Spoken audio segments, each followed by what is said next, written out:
Bununla uşunay kılavuz değil, biz vurup dönüp kalavuz değil. Ne oldu? Basın sandın, skor. Kanday basalam ben. Bilmene seni kötörgüzüp çağıramaz. Nasıl kalacak söylemeye çalışıyor. Sen kötörüyorsun. Nasıl kalacak kötör, girgilerin o damgazan işleri aytayınız. Ya Cıldız yanında çakırma Cıldız Ece var oturup.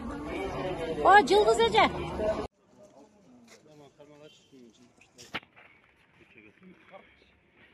Mına bugün memorandum Aybek Cunuşaliyevичтин ideyası менен биздин Төлөгөн экөөбүздүн идеябыз менен көчөлөрдү тазалоо иретинде мамлекетке жардам көрсөтүп, өзүбүз карап отуруп, өз чөнтөгүбүздөн акчаларды чогултуп, охрана агентство алганбыз.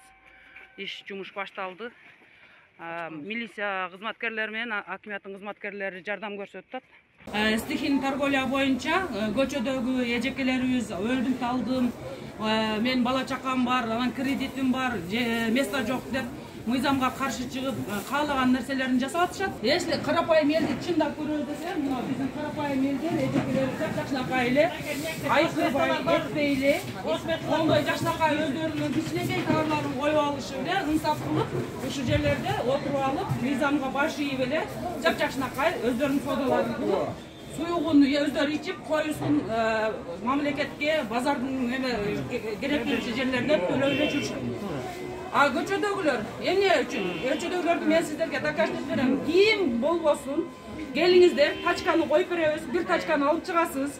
Ал жерде сода кылып көрүңүз. Эч качан ушу жойлорду ал жака чыгарбайт, киргизбейт. Себеби дегенде ал жерде 15 шақты мафия аял бар. Ошон үчүн сиздердин бардыгыңыздарды бул стихийный торговлядагы жанагындай провокация кылып, черный пиар кылгандарга ишенбештериңизди суранам.